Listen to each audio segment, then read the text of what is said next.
So I work at Chisubi swap station, and my other colleagues work at a different swap station in Garuga, still in Entebbe. So on this day, I was called in. No, I was not called like officially, but I got a call from my supervisor that I am needed at the head office of Spyro to make a statement. They did not tell me a statement on what. I talked to my supervisor, he says don't go, but then they later sent 2 men on company motorcycles, and they forcefully take me to the place. When I enter the place, when I reach the company, there is the front office of the company, and then behind there is a warehouse, and there is a room. In this room, I entered. I did not know my other colleagues were there.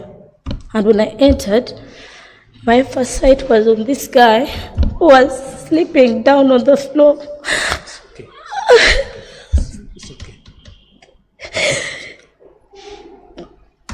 He was sleeping down on the floor. Well, there were like 12 men in the room. And he was sleeping down, shirt torn, same to him. There is also another girl that I found in this specific room. When I entered, they were holding electricity lines. Solidors. When I entered, I noticed that these guys were being beaten. They only stopped when I walked in. And when I walked in, these people told me, we want you to make a statement. If you do not make a statement on these guys, we are going to beat you and throw you in prison. I am not usually a bold person, but I tell the person who was heading this, who is the head manager of the repossession department at Spyro, he's called Raymond Cavoyo. When he tells me you have to make a statement on these guys, or else we're going to beat you and throw you in prison, like we're going to do to the rest, I tell him, I don't know what has been happening. I've walked in a room where people are definitely being beaten, but for one, I know the law. I'm a student of the law. Though I'm part-timing with you, none of you is going to beat me. And if you beat me, make sure I either leave here when I'm dead or no trace of me. These guys are like, how do you talk to us like that? I'm like, first of all, you do not force me to say what I don't want to say. And secondly, why are you guys beating someone up, people up? There was actually another girl. She was being held like beaten like a man. I'm like, why are you beating these people up like this? They're like, in Uganda, otugamba ngani, company ya Vojiman, tusobola okuba n'omuntu n'afa, tewali asobola kujja na simply meaning no one would follow up if they beat someone in that warehouse and they died. So I'm like, no, they tell me to say what I have to, and I'm like, I'm not saying anything if I do not know what's going on. They're like, you have to say this guy committed a crime. I'm like, if I'm to say that, I need to go to the police. Then I know I'm making a statement, not in front of people who are beating up other people. They put me aside. They do not beat me. For me, they did not beat me that very day. Then they continue beating these guys up. When they beat them up, I kept, there were many men, there were like 12 men beating 3, not armed, they were like they're just here, because they called them from their workstations just like they are. And they were taking turns in beating these people, that's why it was terrible. Then when I refused, they kept beating these guys and telling them, Mogere chino, and they were recording on phones. They have these videos on their phones when they are beating these people and forcing them to talk. We finished, after beating them, they detained us, for almost 10 hours that day and released us at 11 p.m.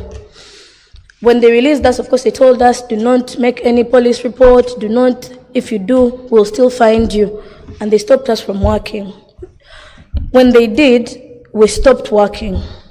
Then on Monday this week, I was at home with my colleague. Then 2 vehicles, 2 company cars came to where we were, they had the company number plates. The people who were driving these cars are the same people that were beating these people. When they came, they came in a group of 2 cars, but there were like almost 20 people in the car. They came and carried this guy away. So I tried recording with my phone. When I was recording with my phone, they tried fighting me. No, they pulled my phone, and I told them, you don't have a legal right to take my property because it's my property, and you're taking someone, we don't know where you're taking them, you don't have a police warrant that you're arresting this person. These men, led by one called Munyaka, hit me really bad, and then I fell the other side. I still have the marks here. They threw me, and then they broke my phone to deal away with the evidence, because all the pictures when they're beating these guys in the warehouse was on this phone. That's what happened. Then when they took him, it was around 10 p.m. I called Council Isaac. First and foremost, I would like to thank our president so much, because if it's not Council Isaac, some of us would not be heard. I don't know if he's saying this. Thank you so much. I called him at that time. I'm like, so I don't know what to do. They've taken one of the workmates that was being beaten that day and took us. I have videos, though my phone has been broken really bad. Council is like, do you know why they've taken him? No, he says, get in touch with Council Jumba. I call him. I call the vice president. Thank you for picking my calls. But I could not let these guys go when I don't know where they were taking him. Though Council stopped me from following them, I still insisted. I followed them with a motorcycle. We followed them. They took him to different locations, but I'm sure they're taking him to a torture place, because these people do not use police. They do things themselves. When I followed them, eventually, I think they feared that people are following them this time around. They first dropped him at Weogeria when I insisted that they were not supposed to take him to Chireka, and yet they say he committed a crime in Tisubi. They took him to Chireka. That's why they left him. But in all that, I want to thank you, Council. And I also want to thank Council Isaac for at least listening, allowing people be heard. Initially, I would see things on the news when they're abducting people, beating up people, until it happened to me and people I know. That is why I said we need to also come and join to talk about this. Thank you very much.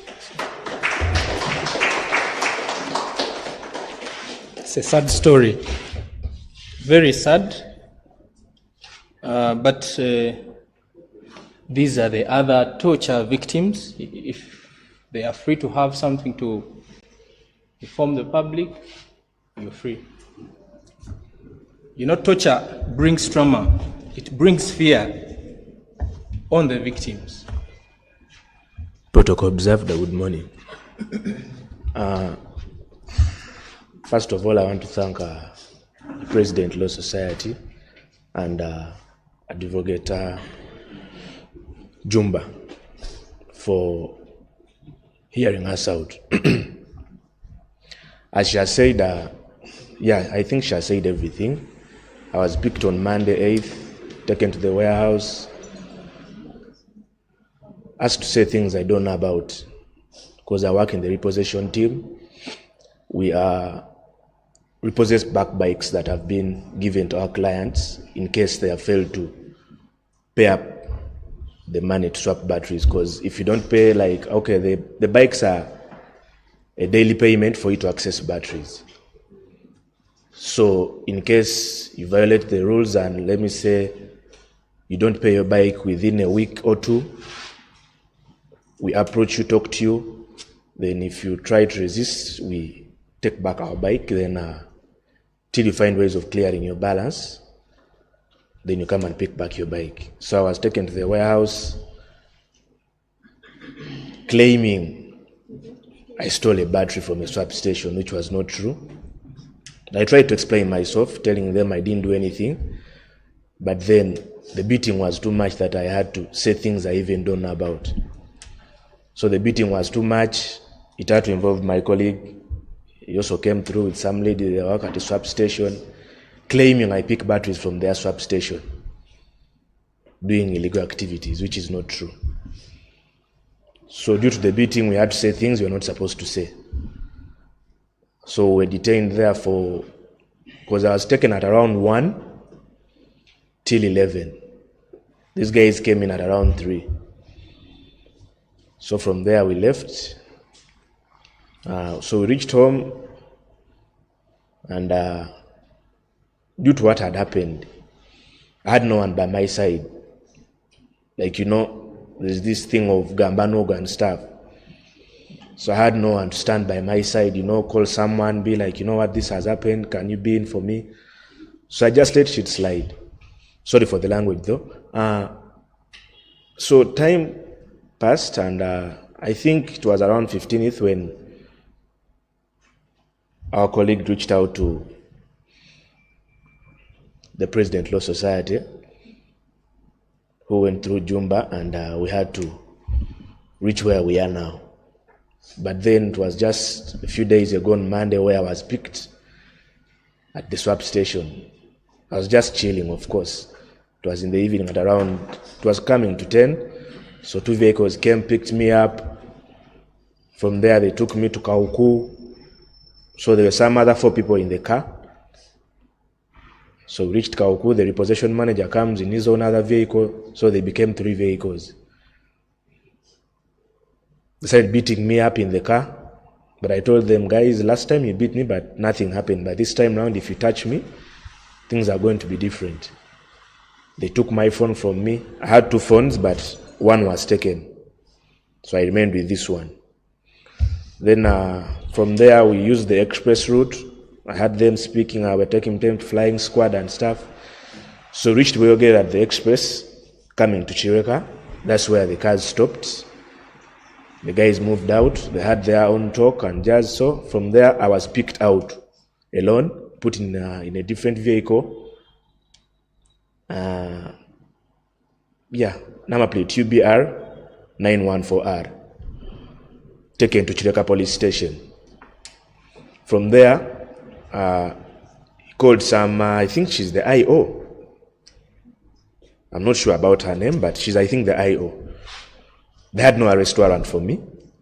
So from there, the IO was like, talk to such a guy and put this man inside. So I think they found the officer who was there requested for an arrest warrant from me. Then some guy called Rama produced, I think it was sort of a document on his phone. Then I asked for my name. On telling the officer my name, it was not in the arrest warrant. Then he went on to ask them, why is this man here since his name is not in the arrest warrant? Of course, I don't know, but they have their issues as Spyro with that police station in particular. So I think the IO told the officer to just put me in. So I was kept inside for that night. The next day I had to make some calls. Came through, I got a lawyer just to get bond and, maybe proceed with other things later. So on getting bond, we called the repossession manager and the guys who had abducted me that night. They came through. So they requested for bond. On terms of agreeing that I get bond, then maybe we get a day, they come back and sit down and reconcile. So I told them there's no reconciliation because there's nothing I've done. So from there, they were like, okay, it's fine, you're going to sign the bond form, then of course you need the surety, then they'll give you bond. On moving out, they disappeared. So it was all mixed up. We tried making calls to them to come back and sign the bond form. They were not picking.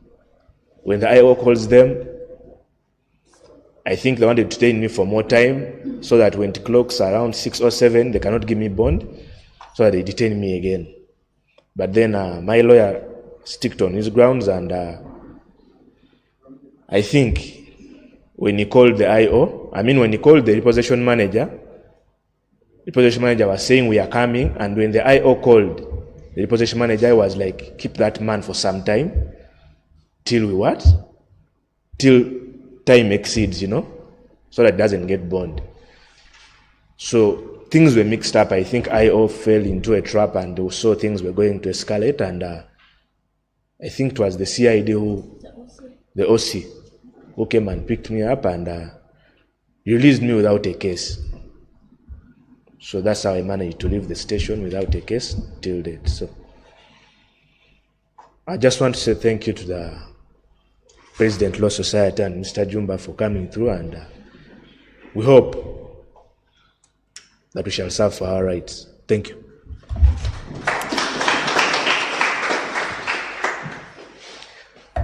Good morning.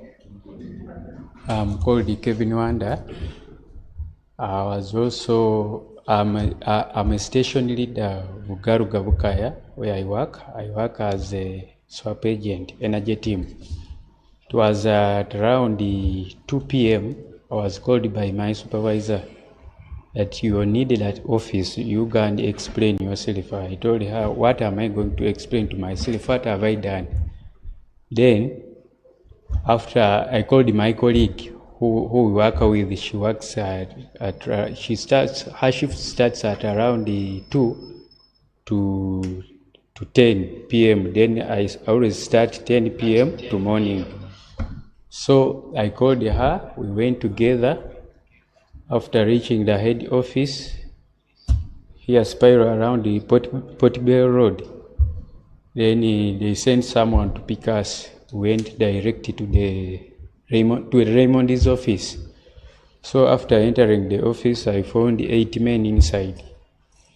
And this guy was bleeding, he was beaten. I asked him, Aram, what's the problem? Because he was working as a recovery guy. Then for us, we were swap agents. So I asked Aram, what is wrong? What's the problem? I received 2 hot slaps.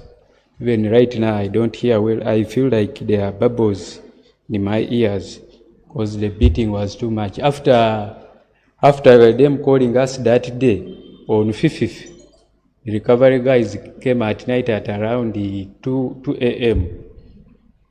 At the station, when they come at the station, because their system is always faulty, when they find like some batteries are not in the system, they just slap you, beat you. They move with the handcuffs, they move with the sticks. So that very day, after asking this man, what is going on here? I received 2 hot slaps. Then they had to tell me, remove your shoes. I sat down, beating us. Did Aram pick batteries at your station? They just force you. So the beating was too much. I was forced even to write statements which was not there because the beating was too much. Then I still have marks here. Everywhere, even here on the back, on my buttocks, I have marks. Even in my phone, we were beaten by soldiers.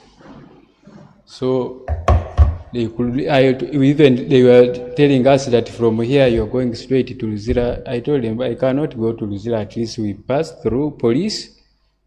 At least you take us to police because we are not holding up the beating. The beating is too much.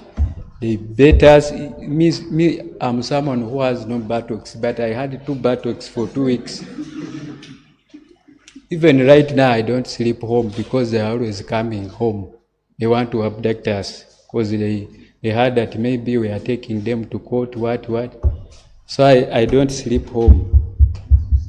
I've worn this now for 4 days. I'm always on just streets, not home. So those guys tortured us. For me, who came at around 3 p.m., they detained me for 5 hours in that room. There is a girl also who is coming. So from there, they told us from here you're going to Luzira straight. For you are going for 3 years. Then this one who is a recovery guy is going for 6 years. What? Like the beating was too much. I have marks everywhere with me here. Have marks. So I really don't know where they got all of that knowledge, or maybe the company is the one which orders them to do that. Because I even told Raymond, company abagwira abaindi mutukube we mutyo We are Ugandans. Just a company abagwira, that's how you treat people. And Indians were just passing, seeing what is happening. Babatulaba mundabirwamu batukuba. Tusobola kwogera kintu kyonna bano bagamba I've never done that. Baba bakukuba babagalo. They even have recordings in their phones. Babagalo yogere kibagala. Kati batukuba ne batuyisa bubi nnyo. There is one, even my own tribe mate, Wonyaka Emma Umugisu. Yasinga okumpisa bubi nnyo.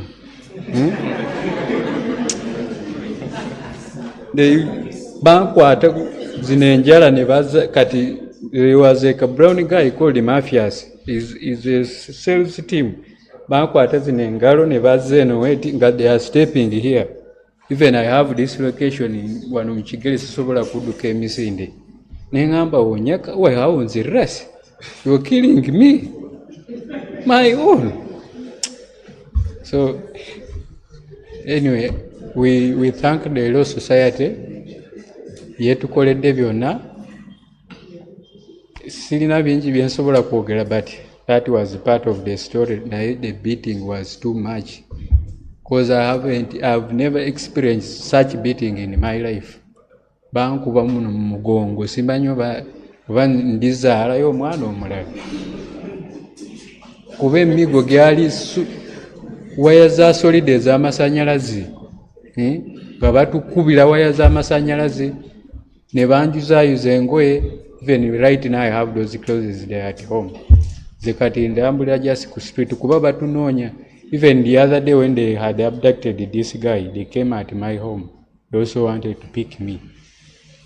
Kati batunoonya buli wamu batunoonya. So that was part of the story.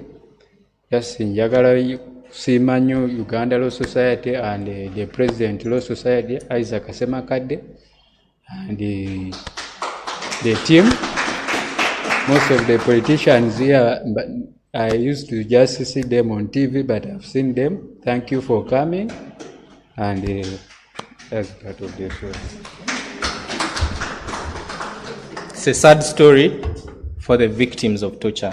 We should condemn torture at all costs. We should vigorously defend the right of freedom against torture, not only as colleagues of the bar, but the general public. Because torture spreads like bushfire. It starts simple, but where it ends, you might not be able to control it. In